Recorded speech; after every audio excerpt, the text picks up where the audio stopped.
कितने लोग रिलैक्स्ड हैं, मन में एकदम अशांत मन से वचन सुनने से आपको कभी फायदा नहीं होगा। आपका मन अगर अशांत है तो पहले अपने मन को शांत करना सीखिए। कभी आपने सेल्फ काउंसलिंग सुना है? दूसरा व्यक्ति आपको घंटों समझाने में लगा हुआ है और समझ में नहीं आ रहा। कभी आपने अपने आप को समझाया? नहीं, प्रैक्टिस ही नहीं है। इसलिए नहीं है, रीजन बता दें, क्योंकि आपके मन में अपने मन को समझाने के लिए कुछ है ही नहीं। आपके मन में आपकी अभिलाषाएं हैं, आपकी इच्छाएं हैं, आपकी कल्पनाएं, आपकी भावनाएं भरी हुई हैं। अब आपकी भावनाएं आपको समझा नहीं सकती। परमेश्वर ने इंसान को बहुत विचित्र बनाया है। आप अपने आप को ही नहीं समझ पाएंगे कि आपको परमेश्वर ने बनाया कैसा है। जितने लोग मन में परेशान हैं, हम परमेश्वर का धन्यवाद करते हैं कि वो और हो। अब आप कहेंगे उल्टा बोल रहे, हाँ, अगर वो मन में परेशान नहीं होंगे ना तो परमेश्वर की वैल्यू नहीं है। फिर परमेश्वर की वैल्यू जब तक वो परेशान होकर थक हार के छोड़ नहीं देंगे कि प्रभु तेरे हाथ में, चेत जाना, जाग जाना, ये कैसे होगा?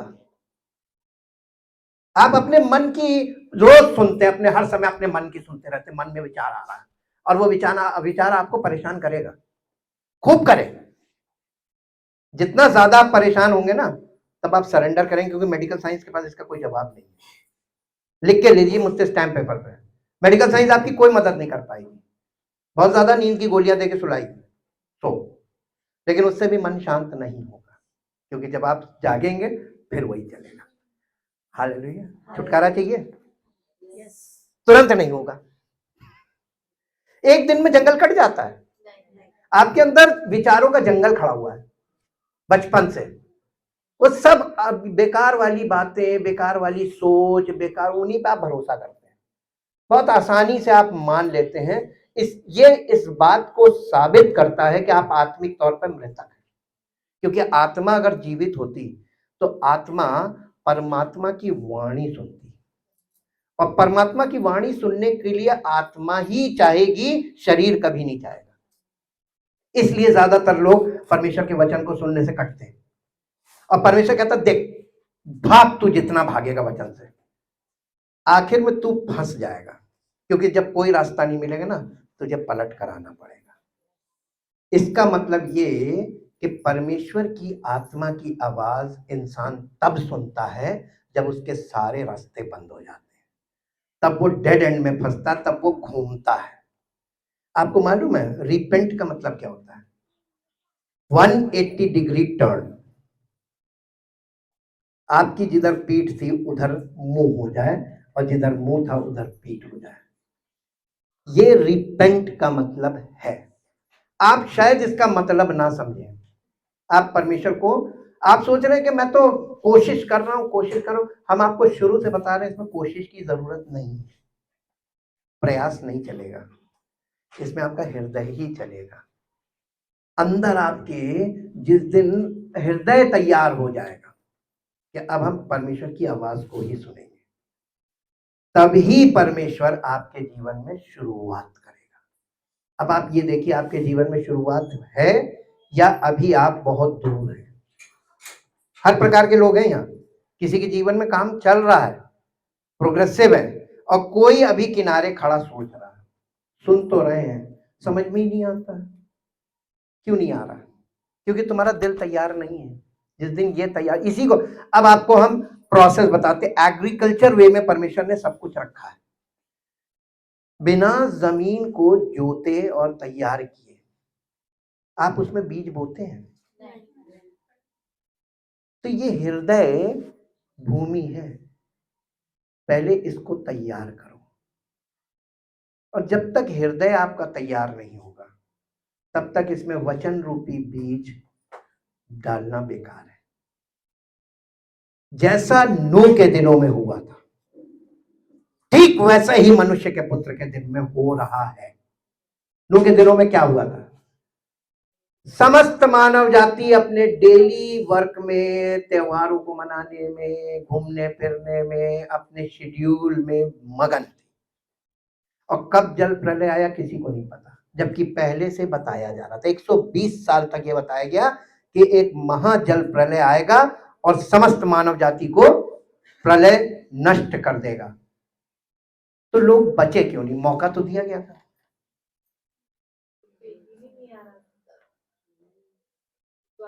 आज भी तो वही है, एग्जैक्टली वही है कि नहीं है?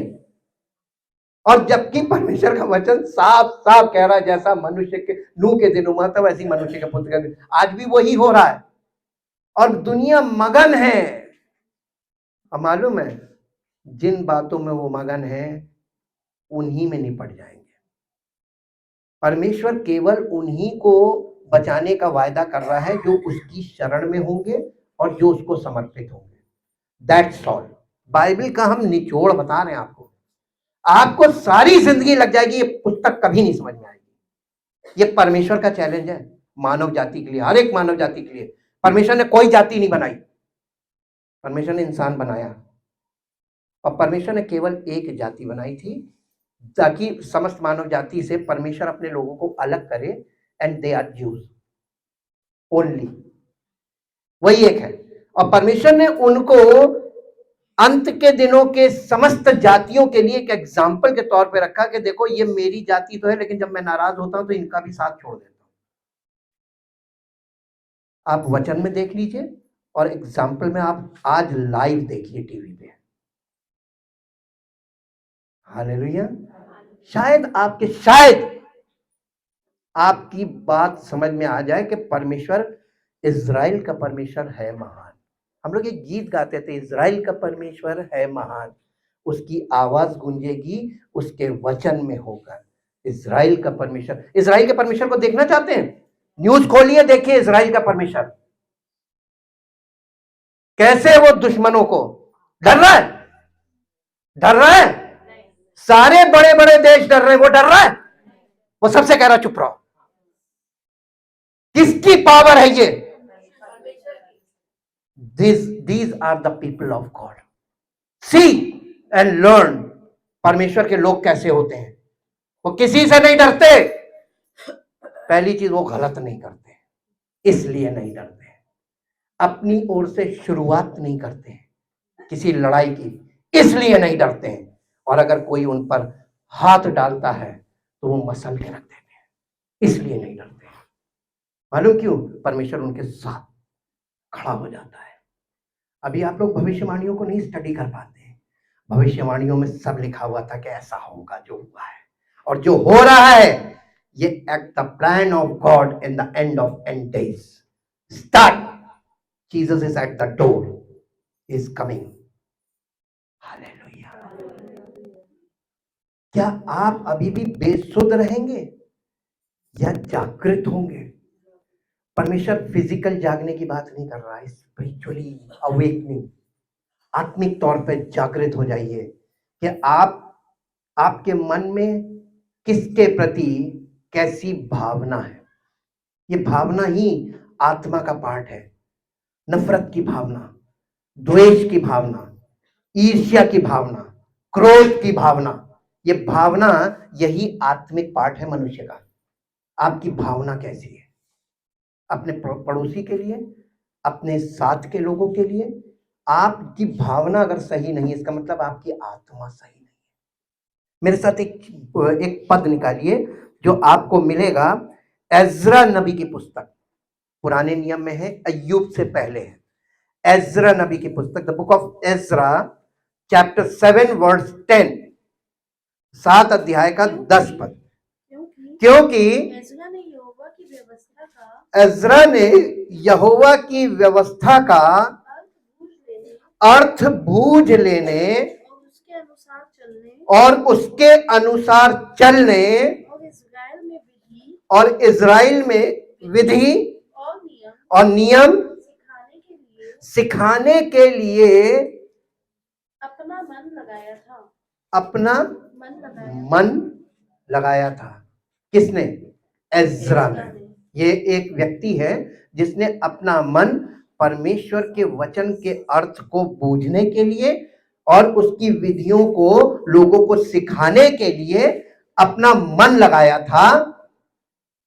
जो चिट्ठी नहीं, अब इसको इंग्लिश में पढ़िए। Ezra has prepared. एम्पलीफाइड है किसी के पास? एम्पलीफाइड में पढ़िए। जब तक इसको पढ़ दो, ये वाला वर्जन ये भी बहुत अच्छा है। For Ezra has prepared. For Ezra has prepared his heart. Prepare his heart. आज के लोग तमाम दावे करते हैं, तमाम ड्रामे करते हैं, उनका हृदय बिल्कुल सही नहीं है। पता नहीं लोग नहीं समझ पाते, लेकिन पवित्र आत्मा जिसके जीवन में होगा, परमेश्वर की उपस्थिति जिसके हृदय में होगी और जो परमेश्वर के वचन को अच्छी तरीके से अंडरस्टैंड करता होगा, वो ऐसे लोगों को खट से पहचान लेगा। हालेलुया। हम इन चीजों को कभी प्रमोट नहीं करते जो आज कलीसियाओं में चल रही है। Never never never never never. ये परमेश्वर के वचन के अगेंस्ट है, परमेश्वर की विल के अगेंस्ट है, against his will and against his word. और इसलिए हम इन चीजों को अपने यहां प्रमोट नहीं करते, और होने शुरू होती है तो हम स्टॉप करते हैं। Reason, because I prepared my heart for the Lord's ministry. उसकी इच्छा के लिए हमने अपने दिल को तैयार किया है। उसकी इच्छा मेरे जीवन में पूरी हो और उसकी इच्छा मेरे साथ जुड़े हुए लोगों के जीवन में पूरी हो। और अगर ये नहीं है तो मैं झूठा सेवक हूं, मैं परमेश्वर की आत्मा की अगुवाई में नहीं चल रहा हूं। अब क्या मैं कुछ लोगों के कारण परमेश्वर की इच्छा और योजना से अलग हो जाऊं? नहीं। उसने मुझे अपने उद्देश्य के लिए चुना है, और उसका उद्देश्य हमारे बीच में पूरा हो, इस जगह पे पूरा हो, यहाँ पे आने वाले लोगों के जीवन में पूरा हो, उनके परिवार में पूरा हो। ये उसकी इच्छा है। जी, इंग्लिश में आगे।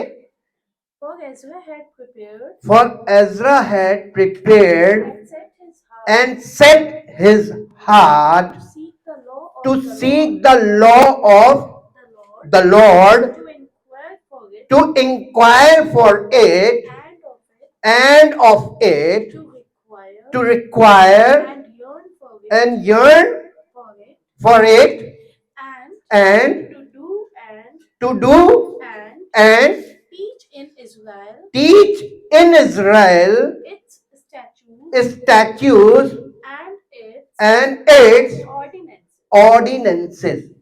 परमेश्वर आपको कैसे बचाएगा, क्यों बचाएगा, और परमेश्वर में आप कैसे सुरक्षित हो सकते हैं, परमेश्वर की व्यवस्था के द्वारा, परमेश्वर के वचन के द्वारा पहले उसने खुद रिसर्च किया।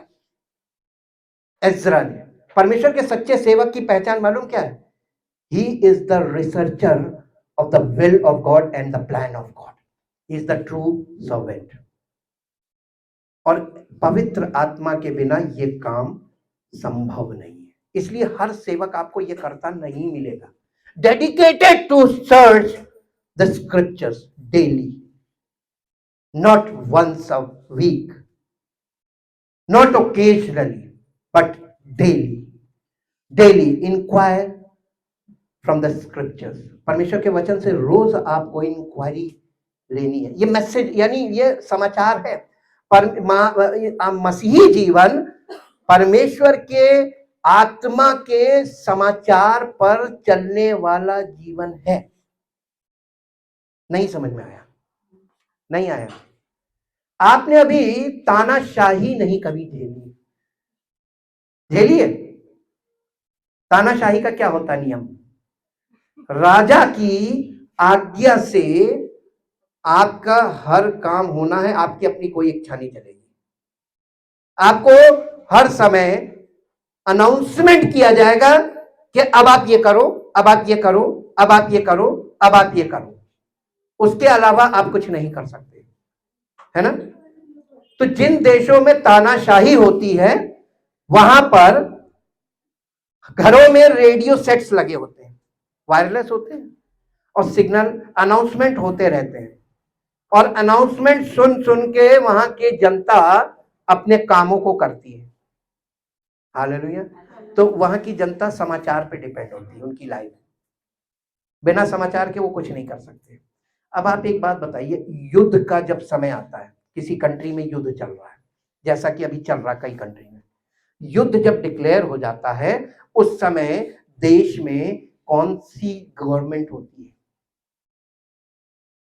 सबकी सिविक्स बिल्कुल जीरो है। पता नहीं कैसे नागरिक है, ये कभी नागरिक बन ही नहीं सकते, ये नागरिकता है ही नहीं। जिसको अपने नागरिक राइट्स नहीं मालूम है और जिसको ये नहीं मालूम है कि देश हमारा जो है अगर कभी इस दशा में आए तो हमारी एटीट्यूड क्या होगा। राष्ट्रपति शासन होता है, यानी मार्शल लॉ कहते हैं जिसको, सेना के रूल चलते हैं, और उस समय आपके जो डेली रूटीन होता है वो नहीं चलेगा। ओनली एसेंशियल सर्विसेज काम करती हैं, बाकी सब कंट्रोल हो जाता है सेना के। और आपको मालूम है न्यूज पे चलना पड़ता है, आपको समाचार दिया जाएगा और उसमें रूल्स होते हैं, जैसे सायरन बजे नहीं, गोली खाने के लिए तैयार रहिए आप। ऐसे लोग तो तैयार हैं, उन्हीं पर मिसाइल गिरेगी, क्योंकि इन्हें यही नहीं समझ है जब लोग इधर भागेंगे तो ये मैदान में भागेंगे। आले मुझे बात, हालेलुया। पहले मैं तो लखनऊ में हूं, पहले हाँ, इस जनरेशन ने वॉर देखी नहीं। जिस जनरेशन ने देखी, हम लोग ने 71 की हमने देखी, 62 में हम नहीं थे, हम 64 में पैदा हुए, 71 की देखी बचपन में। और हम तो ऑर्डिनेंस फैक्ट्री एरिया में रहते थे, जहां 5 फैक्ट्रियां कानपुर में, यानी हाई अलर्ट एरिया में। और हम लोगों के लिए कैसे कैसे नियम बने हुए थे, छोटे छोटे थे हम लोग, खिड़की के शीशे ब्लैक कर दिए गए थे, बत्ती जलाना मना था, कोई जला दे एक्शन हो जाता था मिलिट्री का। इस जनरेशन ने कुछ नहीं देखा, इसीलिए तो अभी मजे में जी रहे हैं और दुनिया की हालत देख के समझ नहीं पा रहे कि अब क्या होने वाला है। लेकिन जो पहले की पीढ़ी वो समझ रही कि अब हम लोग कहां आ गए, युद्ध के मुहाने पे दुनिया खड़ी हो गई। क्या युद्ध टलेगा? ना, अकॉर्डिंग टू द वर्ल्ड अब रुकेगा नहीं। रोक के दिखा दीजिए, कोई ताकत रोक के दिखा दे। यूनाइटेड नेशन फेल है, सारे कंट्रीज ने सबने मना कर दिया, नो डिप्लोमेटिक सिस्टम, खत्म, डोर्स क्लोज। अब सारी इसके कॉन्सिक्वेंसेस आपको बता दें जो आज की जनरेशन को मालूम ही नहीं है। हर कंट्री में एम्बेसीज बंद होने लगेंगी और सब अपने अपने देश को वापस आएंगे। और आप बाइबल में जाके पढ़िए, अंत के दिनों में सब नागरिक अपने अपने देश को लौटेंगे। जाओ, कौन जाना मांगता बाहर? सपने देख रहे हैं अभी। हम शुरू से कह रहे हैं update with the news and update with the word of God, तब आपको कभी गलत निर्णय नहीं लेंगे, गलत योजनाएं नहीं बनाएंगे। ये क्यों बन रही है? क्योंकि दिल परमेश्वर के लिए तो तैयार है नहीं, हम अपनी इच्छा और अभिलाषा में भागे जा रहे हैं। और पूरी दुनिया में लोग यही कर रहे हैं। मर कौन रहे? यही जो भाग रहे हैं। जो शांति से बैठे हैं उन्हीं में जीवन रहेगा, सुकून में ही जीवन है। हालेलुया। और सुकून आपको पसंद नहीं है, क्योंकि आपके विचार आपको अंदर से प्रोवोक करते हैं, चुटकी काटने आगे। अच्छे खासे बैठे रहेंगे, दिमाग में कीड़ा रहेंगे, है ना, बैठे बैठे प्लानिंग शुरू हो जाती, कीड़ा चलता है। हालेलुया। ये एक डिसऑर्डर है जो आपके अंदर है, हर समय वो चीज चलना जो आप चाहते हो, ये गलत है। आपको हमेशा देखिए, परमेश्वर के वचन के अनुसार अगर आप देखें तो राष्ट्रीयता सर्वोपरि होनी चाहिए हर जीवन में। जब आप किसी दूसरे कंट्री में जाते हैं तो आपका रिसेप्शन उस कंट्री में आपके पासपोर्ट पर कौन सी कंट्री का नाम है उसके अनुसार होता है, आप कौन सी जाति के इसके अनुसार नहीं होता है। तो आप अपनी जाति को कभी ऊपर मत रखिएगा, राष्ट्रीयता सर्वोपरि। आपकी नेशनैलिटी जो है वो टॉप पे है। Learn from Israel. अगर आप इजराइल को परमेश्वर की प्रजा मानते हैं, जो कि है वो वचन के अनुसार, उनसे एक चीज सीखने वाली हर कंट्री को, हमें अपने देश के लिए, हम सबसे पहले क्या है मालूम है? कोई व्यक्ति हिंदू, मुसलमान, सिख, ईसाई, ये सब बाद में है। फर्स्ट वी आर इंडियन, हम सबसे पहले भारतीय हैं। और भारतीयता आपकी रगों में अगर नहीं दिखती है, परमेश्वर आपकी कभी मदद नहीं करेगा। क्योंकि अगर इजरायली लोग अपनी मातृभूमि के लिए सारे जिस कंट्री में थे सब चले गए वहां, क्यों? राष्ट्रीयता सर्वोपरि। सीखिए परमेश्वर उनका साथ क्यों दे रहा है। राष्ट्र, एक राष्ट्र बने हुए हैं। और ऐसा नहीं है कि वहां पे पक्ष विपक्ष नहीं है, ऐसा नहीं है कि वहां पे सब लोग एकदम गवर्नमेंट के ना, लेकिन वहां पे देखिए एक ही सुर दिखाई देता है। इस समय तो वहां मिलिट्री शासन चल रहा है, एक स्पेशल गवर्नमेंट बनती है, वॉर गवर्नमेंट होती है, वो पक्ष विपक्ष से मिलके बनती है। और उन लोगों का सरेंडर देखिए, वो सब एक होकर लड़ रहे हैं, एक होकर। और बाकी पूरी दुनिया क्यों मुंह ताक रही है, डर क्यों रही है मालूम है? क्योंकि दुनिया में फूट है, हर कंट्री में फूट है। और फूट जिस घर में होती है वो कभी टिकता नहीं। ये बाइबल का सिद्धांत है। अगर आपके परिवार में फूट है, आपका परिवार कभी सुखी नहीं रहेगा और कभी प्रॉस्पर नहीं होगा। राष्ट्रीयता, परमेश्वर के वचन में लिखा है, जो देश यहोवा परमेश्वर तुझे रहने को दे उसमें वफादार होकर रहना। अगर आप अपने देश के वफादार हैं तब आप परमेश्वर के साथ वफादार हैं। हमारे देश के लोग अपने देश में वफादार नहीं, अपने देश को खोखला करते हैं, अपने देश में भ्रष्टाचार फैला के अपने देश को कमजोर करते हैं और कहते हैं हम भारतीय हैं। राष्ट्रीयता में सारे पूरे हम लोग चाहे कुछ भी हो, सब भाई बहनों में झगड़े होते हैं हर घर में, लेकिन भाई बहनों में दुश्मनी नहीं होनी चाहिए। छोटी मोटी चीजें चलती रहती, लड़ाई से प्यार बढ़ता है, लेकिन ऐसी लड़ाई भी नहीं हो कि एक दूसरे की खून के प्यासे हो जाए। वैसे ही हम, जैसे हमारे घर में ये माहौल होगा वैसे ही हमारे देश में माहौल होगा। हालेलुया। आज आपको एक बात सिखाना मांगते हैं, start to learn how to prepare your heart for God. आप परमेश्वर के लिए अपने हृदय को कैसे तैयार कर सकते हैं। इसमें सबसे पहली चीज जो है वो राष्ट्रीयता सर्वोपरि। ये बात ध्यान रखिएगा। अगर आप राष्ट्र से प्यार करेंगे और राष्ट्र की सेवा में योगदान करेंगे, तभी यहां से शुरू होता परमेश्वर के लिए आपका समर्पण। आप जब एक जगह समर्पित होंगे ना, उसी से समर्पण की भावना आएगी। एक पद और निकालिए जो आपको मिलेगा, दूसरा इतिहास उसका 17 अध्याय 3 पद से 6 पद तक पढ़ेंगे। दूसरा इतिहास। फिर यहोवा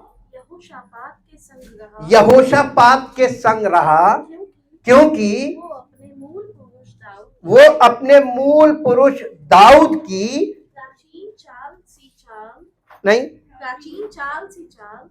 प्राचीन चाल चला और बाल देवताओं की खोज में ना लगा, वरन वो अपने पिता के परमेश्वर की खोज में लगा रहता था। अब देखिए, एक मिनट रुक जाइए। आप परमेश्वर की खोज कर रहे हैं या उस परमेश्वर की जो सच्चा है? यहां पे तो पिता का लिखा है क्योंकि दाऊद है उसका पिता, तो दाऊद वो उसका बेटा अपने बाप के परमेश्वर को खोज रहा है। लेकिन आजकल के लोग कौन से परमेश्वर को खोज रहे हैं, मेरा ये क्वेश्चन है। जो जिनके माता पिता परमेश्वर को जानते भी नहीं थे, वो कौन से परमेश्वर को खोज रहे हैं? बिग क्वेश्चन है ना। तो आजकल के लोग परमेश्वर को तो खोज रहे हैं, लेकिन how they can know and recognise who is the real God is a big challenge for this generation. हमारी वंश में, हमारी पीढ़ी में ये एक बहुत कठिन प्रश्न आ गया कि आप और हम अपने अपने पिता के परमेश्वर को नहीं खोज सकते। अब परमेश्वर का वचन हमको एक परमेश्वर के बारे में बता रहा। जब नए नियम में आते हैं तो वहां पे लिखा है हमारा परमेश्वर यीशु मसीह का पिता। तो हम कौन से परमेश्वर को खोजेंगे? यीशु मसीह के पिता को। हालेलुया। तो बिना यीशु मसीह के आप पिता तक नहीं पहुंच सकते। पहुंचना चाहते हैं? कितने लोग पहुंचना चाहते हैं परमेश्वर तक? बिना यीशु मसीह के नहीं पहुंच सकते। थ्रू जीसस है, इन जीसस है, in and through Jesus Christ. तो आपके लिए, हमारे लिए परमेश्वर ने कितना सरल कर दिया कि हमको परमेश्वर के बारे में कुछ मालूम नहीं है। परमेश्वर का रहन दो, तुम बस यीशु मसीह को फॉलो करो, वो तुम्हें हमसे मिला देगा। आप बताइए सरल है कि नहीं है? क्यों लोग कहते कठिन है? आपकी अभिलाषाएं, आपका शारीरिक जीवन, आपकी शारीरिक सोच, आपका शारीरिक जीवन शैली, ये कठिन है। आप इसको छोड़ना नहीं चाहते क्योंकि आपका जीवन इसका आदी हो चुका है। आपको बुड़बुड़ाने की, कुड़कुड़ाने की, क्रोध करने की, झगड़ा करने की, बात बात पे छोटी छोटी बातों को तूल देकर बड़ा करने की ये आदत हो गई है, ये नेचर है। ऐसा कौन सा घर है जिसमें बच्चे हों और वहां पर बच्चों में आपस में कुछ ना हो? एक घर बताइए। तो क्या इसके पीछे माँ बाप बच्चों के बीच में दीवार खड़ी करती रहे, नहीं तुम इससे नहीं बोलोगे, तुम इससे नहीं करोगे, तुम इससे नहीं करोगे? हाँ, यही तो कर रहे हैं। अरे दोनों को समझा था, अरे भाई भाई, लोग बच्चों को इक्वल नहीं कर रहे हैं, डिवाइड करने में लगे हुए हैं। हालेलुया। ये काम कभी नहीं करना चाहिए। सब बच्चों को, अब माता पिता को बच्चों को माफ करने की क्षमता होनी चाहिए, आज नहीं है। छोटी छोटी बच्चों की चीजों को आप लेकर बैठेंगे तो फिर आप माँ बाप नहीं है, फिर दादा दादी भी नहीं बन पाओगे, क्योंकि और माफ करना पड़ेगा, वो और खुराफाती होंगे, है ना? तो आप उनको कितना माफ करोगे? अपने बच्चों को तो माफ नहीं कर पा रहे। छोटी छोटी बात में बच्चों से झगड़ा करे, तुमने ये नहीं किया, तुमने ऐसे नहीं किया, तुमने ऐसे नहीं किया। और ये वाली बातें जब आप लोग अपने अंदर, ये इंटरनल आपके दिल में भरी रहती, जब आप दूसरों के सामने फटते हैं ना, जब निकलती है, ये परमेश्वर को बिल्कुल पसंद नहीं है। हम आपको सच बता रहे हैं, और परमेश्वर बहुत नाराज होता है। Prepare your heart for God. तुम परमेश्वर के लिए अपना दिल तैयार करो, हल्के रहो। ये जो भरा रहता है ना, रोज मवाद भरता है विचारों का, इसको टॉयलेट में जाके निकालो, लेकिन कहीं किसी के सामने नहीं। परमेश्वर बहुत नाराज होता है, और बच्चों को भी बुरा लगता है। जब बच्चे बड़े हो जाते हैं ना, बताओ मम्मी पापा ऐसे करते, नहीं पसंद है, और परमेश्वर को भी नहीं पसंद है। वो काम मत करो जो परमेश्वर को नहीं पसंद है।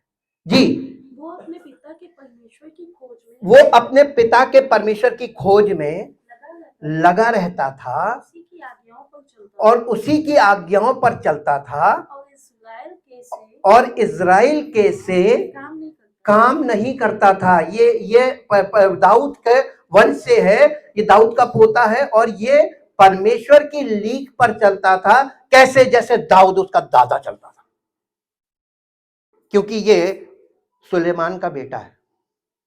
आप लोगों को हिस्ट्री नहीं मालूम है, ये सुलेमान का बेटा है। जी, इस कारण यहोवा ने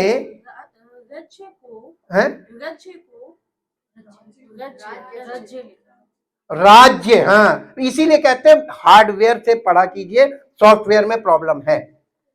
राज्य को, हाँ, उसके हाथ में दृढ़ किया, यानी उसके राज्य को मजबूत किया। क्यों मजबूत किया ये बताइए। ये वाली लाइन सब लोग आपको सुना देंगे कि देखिए यहोशापात के को परमेश्वर ने उसके राज्य को दृढ़ कर दिया।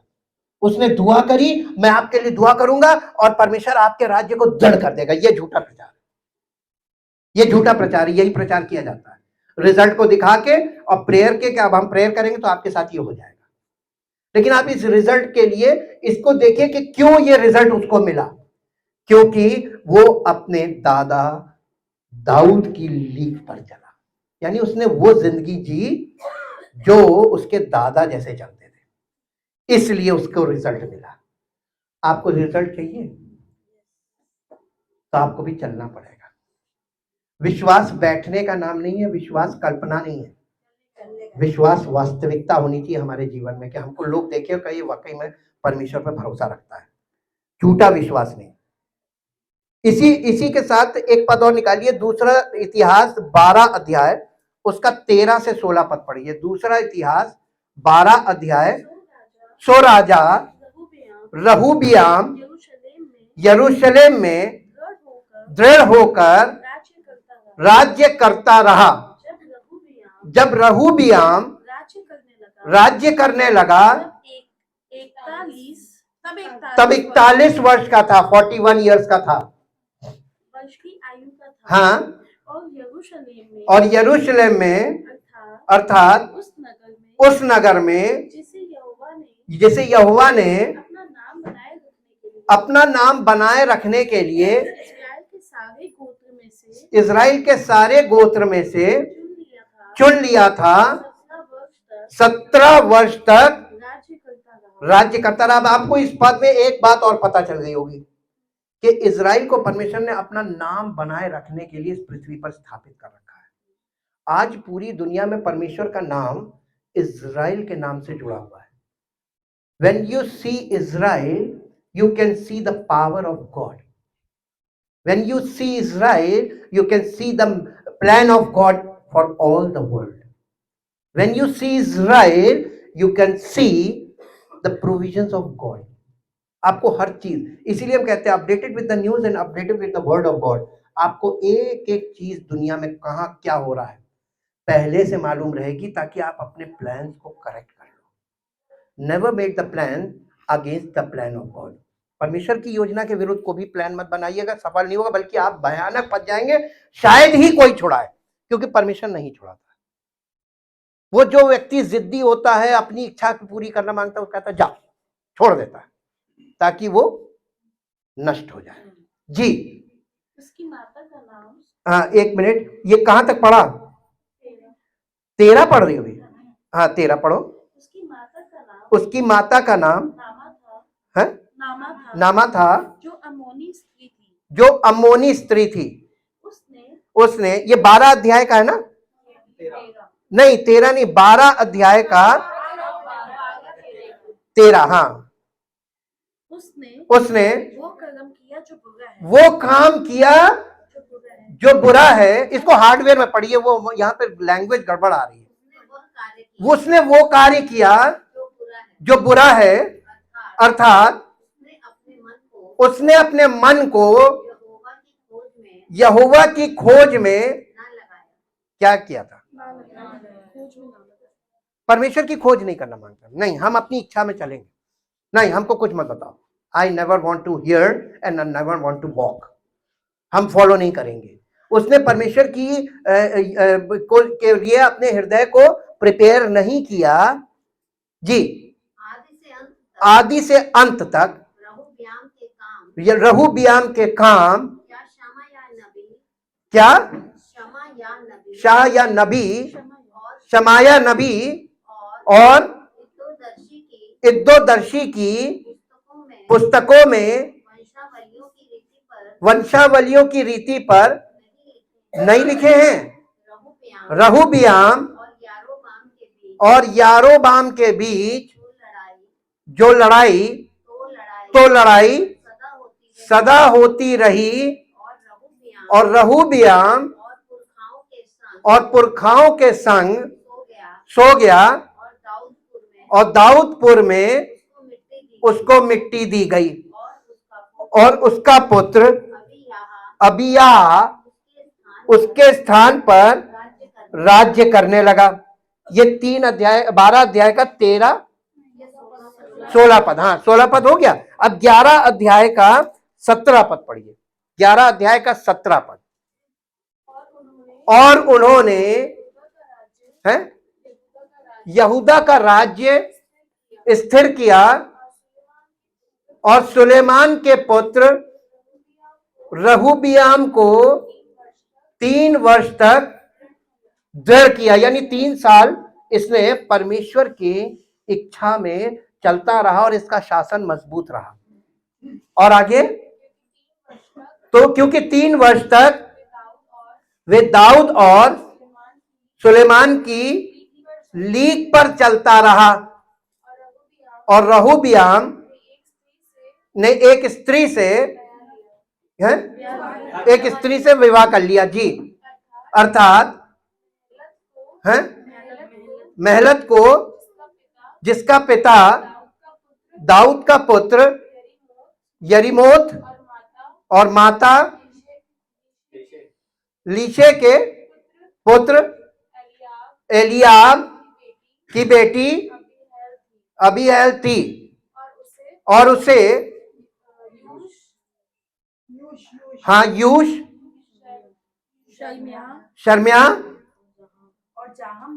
और जाहम नाम पुत्र उत्पन्न हुआ। यानी उसने विवाह किया, किससे विवाह किया, एक एक डिटेल बताइए, एक एक डिटेल, माइन्यूट डिटेल तक जनरेशंस की लिखी हुई है बाइबल में। परमेश्वर कितनी बारीकी से ये बात बता रहा है कि कौन कहां से आया, कैसे शासन किया, कितना समय शासन किया, और उसका शासन उसके हाथ से कैसे चला गया। जैसे ही वो परमेश्वर की लीक से हटते थे, शासन हाथ से ले लेता। इसका मतलब राजाओं का उदय अस्त कौन करता है? तो किसकी योजना चलती है? और हम लोग सोचते हैं कि हम चुन रहे हैं। कौन चुन रहा है? परमेश्वर ही चुनेगा। तो लोगों के दिलों को ऐसा कर देगा ना, पर लोग उन्हीं को चुनेंगे जिसे परमेश्वर चाहेगा। ये चुनाव होता परमेश्वर की तरफ से। उसके बाद एक और पद पढ़िए, पहला इतिहास 22 अध्याय 19 पद। पहला इतिहास 22 अध्याय 19 पद जी। अब तन मन से अपने परमेश्वर यहोवा के पास जाया करो, अपने परमेश्वर यहोवा के पास जाया करो। और लोग आने को तैयार नहीं है। हमें यहोवा के पास नहीं जाना, हमारे पास टाइम नहीं, हमारा शेड्यूल बहुत टाइट है। जब आपके जीवन में कोई ऐसी इमरजेंसी आएगी और आप कहेंगे परमेश्वर जल्दी से हमारी इस समस्या का समाधान कीजिए, वो कहेगा मेरा शेड्यूल बहुत टाइट है और मेरे पास अभी टाइम नहीं। मालूम है परमेश्वर अपना टाइम किसको देता है? God is also dedicated his time for his chosen people. जो लोग उसकी शरण में आते रहते हैं उन पर उसका फोकस रहता है। इसके अलावा जो लोग हैं वो बाहर के माने जाते हैं, क्योंकि आप रेगुलर उसकी शरण में नहीं रहेंगे, उसकी उपस्थिति में फ्रीक्वेंटली नहीं आएंगे। देखिए रिकरिंग प्रेजेंस, रिकरिंग का मतलब समझते हैं? हाँ, आवर्ती, फ्रीक्वेंसी है। परमेश्वर की व्यवस्था सीखिए कि उसने 7 दिन में दुनिया का समय जो डिवाइड किया, 7 दिन वीक, और उस वीक में एक दिन परमेश्वर की उपस्थिति में, और वो संडे का दिन है। उसने कहा 6 दिन तुम काम करना, 7वें दिन विश्राम करना, और पूरे विश्राम के बाद तुम मेरी उपस्थिति में आना। Then you start your week, Monday, Tuesday, Wednesday, Thursday, Friday, Saturday. तो आपको मंडे टू फ्राइडे परमेश्वर ने फ्री किया है कि आप अपने सब काम करो, यू आर फ्री। लेकिन 1 घंटा कम से कम डेली आपको परमेश्वर के वचन में चिंतन और मनन करने के लिए रखना चाहिए। ये परमेश्वर की ही योजना है। उसके बाद आप 6 दिन तक अपने शेड्यूल में बिजी रहिए और अपने घर पे अध्ययन करते रहिए, मौका लगे तो उपस्थित हो जाइए। लेकिन 7वें दिन विश्राम करके 8वें दिन आपको मस्त है कि परमेश्वर की प्रेजेंस में आए। अगर आप परमेश्वर से जीवन पाना चाहते हैं तो कौन सा जीवन? भरपूरी का जीवन, सामर्थ्य से भरा जीवन, चंगाई से भरा जीवन, उन्नति से भरा जीवन, छुटकारे से भरा जीवन अगर आप चाहते हैं तो 8वें दिन उपस्थित हो। योर प्रेजेंस इज मस्ट, क्योंकि परमेश्वर से ज्यादा बिजी कोई नहीं होगा और परमेश्वर हमारे बीच में उपस्थित हो जाता है। अपने लोगों के लिए वायदा किया है ना उसने, तो वायदे के अनुसार वो उपस्थित रहता है। उसकी उपस्थिति में आपको आना अनिवार्य है, इसका कोई विकल्प परमेश्वर ने नहीं दिया, because this is a command of God, mandatory. और मैंडेटरी को हम अपने वर्जन में कन्वर्ट नहीं कर सकते। ये लोग, इजराइल के लोगों से परमेश्वर हमको सिखा तो रहा है प्रैक्टिकली। सबत का दिन बहुत इंपॉर्टेंट है, इसको पवित्र रखो। कैसे? उस दिन तुम विश्राम करो। आप कोई भी मशीनरी का इस्तेमाल कीजिए, उसको बिना ब्रेक के आप इस्तेमाल करेंगे तो मशीन कितनी देर काम करेगी?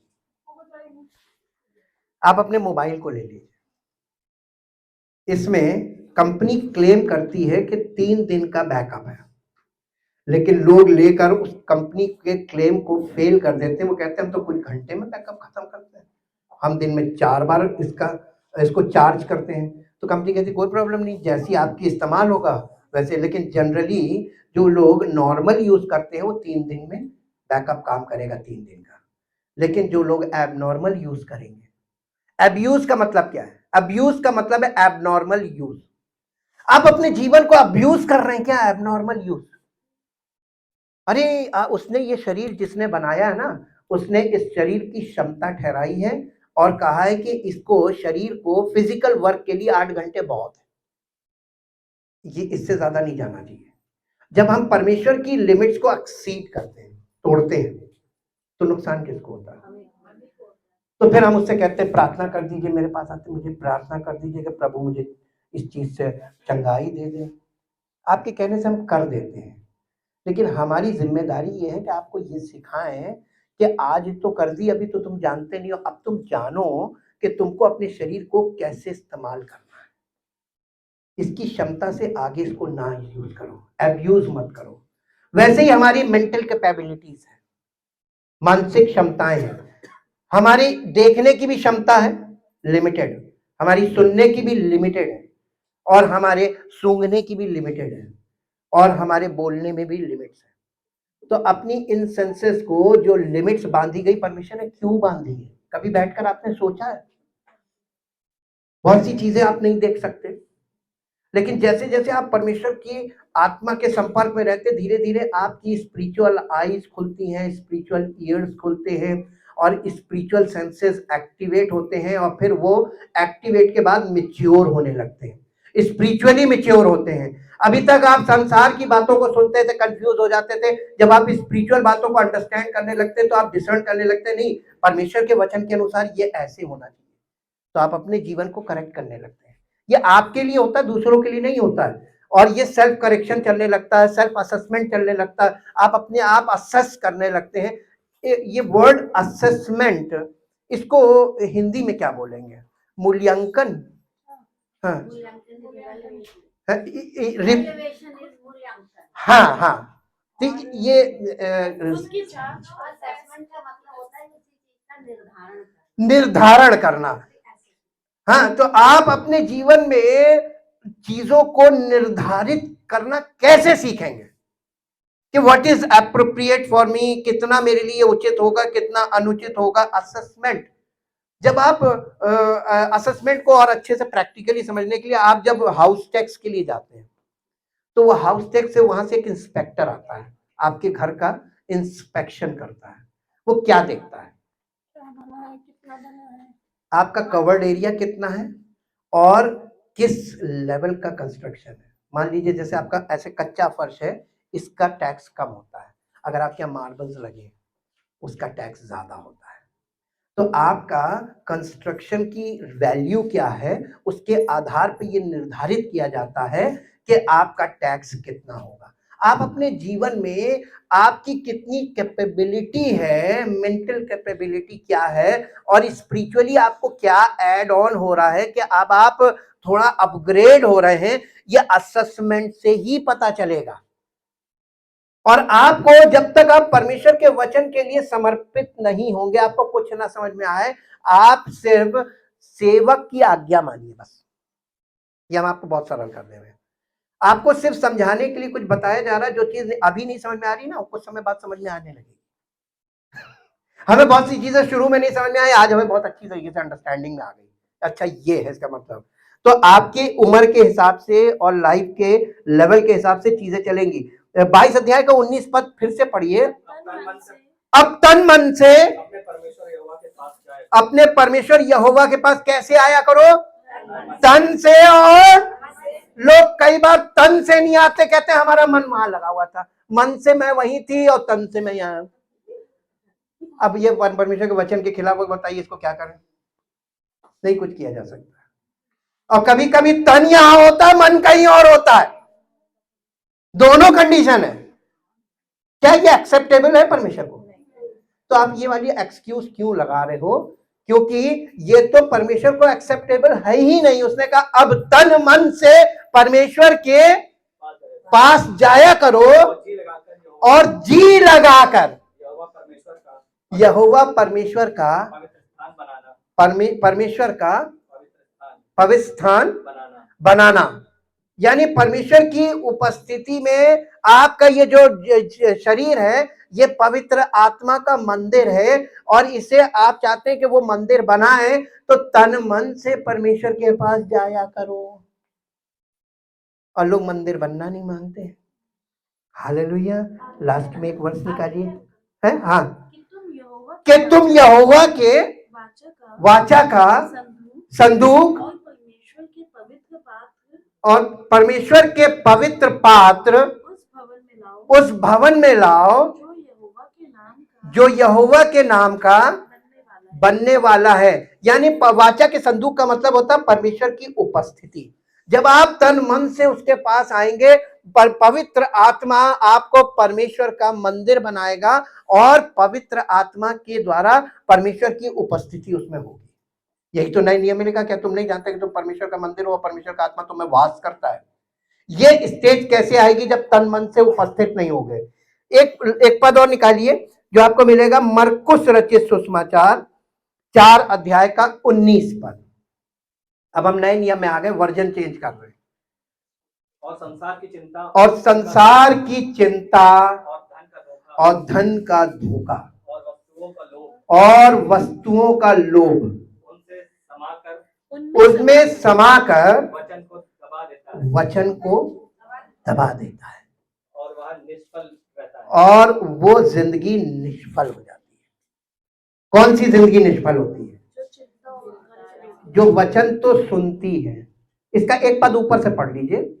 और जो झाड़ियों में बोए गए हैं, जो झाड़ियों में बोया गया बीज है, ये वे हैं तो ये जिन्होंने वचन सुना है, पर एक इनके साथ समस्या यह हो गई कि संसार की चिंता भी उनके पास और धन का धोखा भी है और वस्तुओं का लोभ भी है।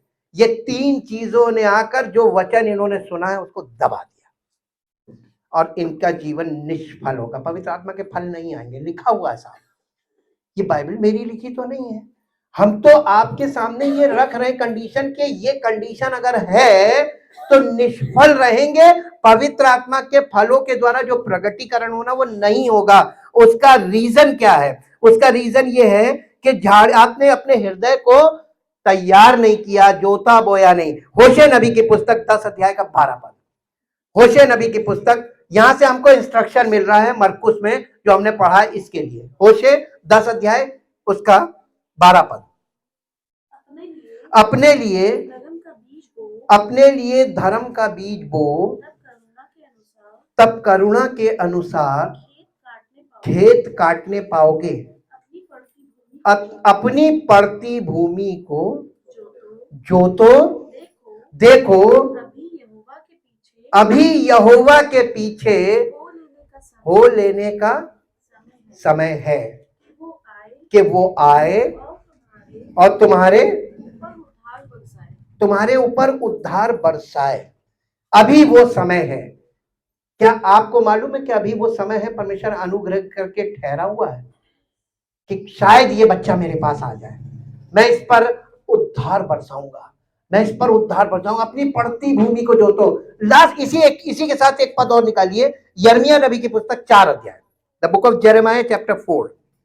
यिर्मयाह उसका 4 अध्याय और उसके पहले पद से पढ़िए। यहोवा की ये वाणी है, हे इज़राइल, यदि तू लौट आए तो मेरे पास लौटा। देखिए, फिजिकल इज़राइल और कलीसिया के लोग जो हैं ये स्पिरिचुअल इज़राइल है। हे इज़राइल, यदि तू लौट आए, ये दोनों के लिए, फिजिकल और स्पिरिचुअल दोनों के लिए बोला जा रहा है। तो मेरे पास लौट आ, यदि तू घिनौनी वस्तुओं को मेरे सामने से दूर करे तो तुझे आवारा फिरना ना पड़ेगा। और यदि तू सच्चाई और न्याय और धर्म से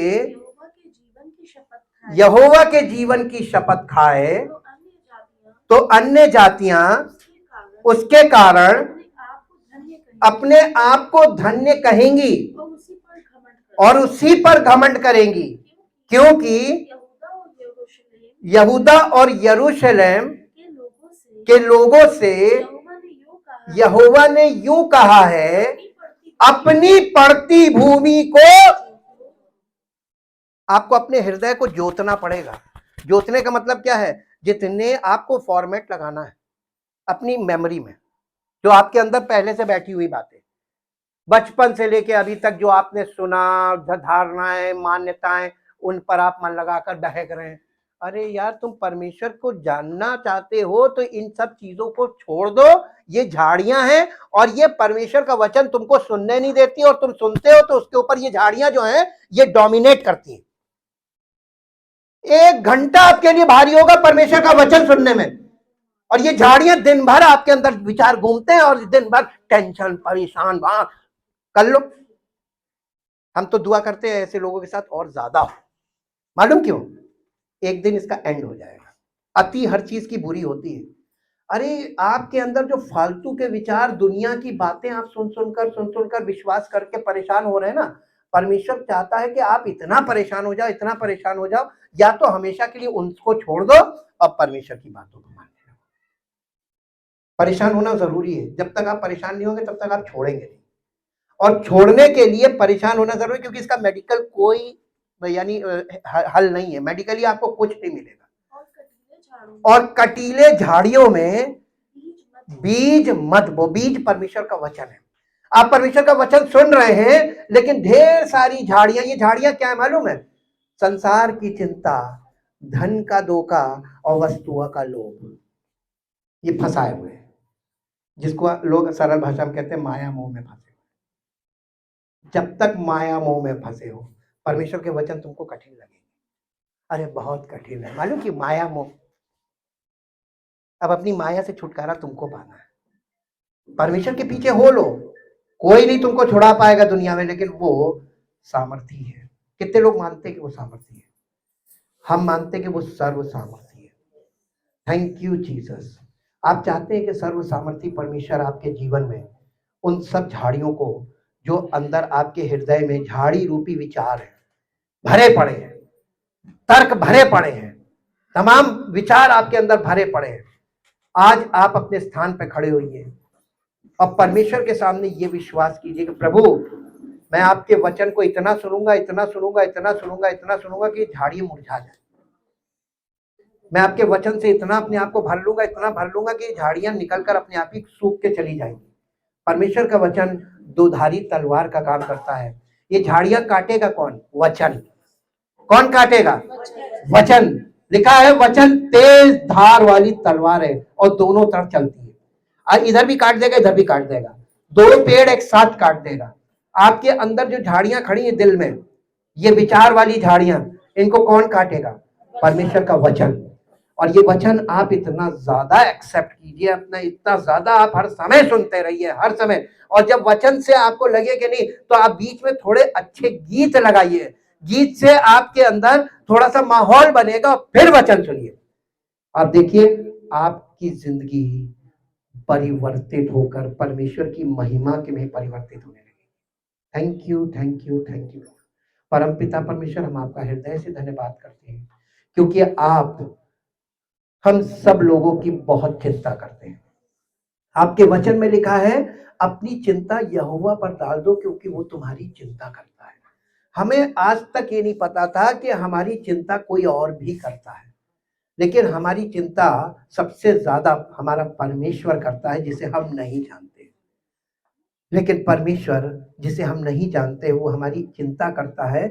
इसका पहला सबूत है कि उसने हमारे पापों से छुटकारा देने के लिए अपने पुत्र को पहले से बलिदान करके सुसमाचार दे दिया, ताकि जो कोई विश्वास करे उसके जीवन में परमेश्वर उद्धार के काम को शुरू करे और उसका जीवन परमेश्वर की महिमा में परिवर्तित होकर परमेश्वर की महिमा का कारण बने। ये बात साबित करती है, ये बलिदान साबित करता है कि परमेश्वर को हमारी चिंता है, उसे हमारा ध्यान है। और अगर ना होता तो परमेश्वर का पवित्र वचन बाइबल हमारे पास ना होता। परमेश्वर का को हमारी चिंता ना होती तो हमें कलीसिया से ना जोड़ता। अगर परमेश्वर को हमारी चिंता ना होती तो वो हमें प्रतिदिन की रोटी हमें ना भेजता। लेकिन परमेश्वर को हमारी चिंता है, इसलिए वो हमारे लिए छुटकारे के काम कर रहा है, लेकिन हम उसके साथ पार्टिसिपेट नहीं कर रहे। Thank you, thank you, thank you Lord. Prepare your heart for God. परमेश्वर के लिए अपने हृदय को तैयार करें। आज से निर्णय लें और परमेश्वर पे भरोसा रखने के लिए छोटे छोटे स्टेप्स उठाएं, अपनी लाइफ को रीऑर्गेनाइज करें, अपने टाइम को ऑर्गेनाइज करें। आप कितना समय संसार में व्यतीत कर रहे हैं और कितना समय अपने लिए व्यतीत कर रहे हैं और कितना समय आप परमेश्वर को दे रहे हैं, यहाँ पे डिस्ट्रीब्यूशन करें, ताकि आपके जीवन में हर व्यक्ति के अंदर अच्छाइयां भी होती हैं, बुराइयां भी होती हैं, लेकिन हर व्यक्ति के अंदर कमजोरियां भी होती हैं। हर व्यक्ति को उसकी कमजोरी से छुटकारा चाहिए, जो केवल परमेश्वर दे सकता है। और कमजोरी से छुटकारा देने का मतलब यह कि वो आपकी बुराइयों को इतना मजबूत करेगा कि आप अपनी बुराइयों पर जयवंत हो, ताकि आपका जीवन परमेश्वर की महिमा का कारण बने। Thank you Jesus. पिता परमेश्वर, हम आपका धन्यवाद करते हैं हर एक वचन के सुनने वालों पर आपका अनुग्रह हो, और जो लोग आपके वचन को सुनकर, जिनके हृदय में वचन समझ में आ रहा है और जो वचन को रिस्पॉन्ड कर रहे हैं, उनके जीवन पर भी अनुग्रह हो, ताकि हम सब मिलकर आपकी महिमा में प्रकट हो और आपकी महिमा का कारण बने। यीशु मसीह के नाम से मांगते हैं, आमीन।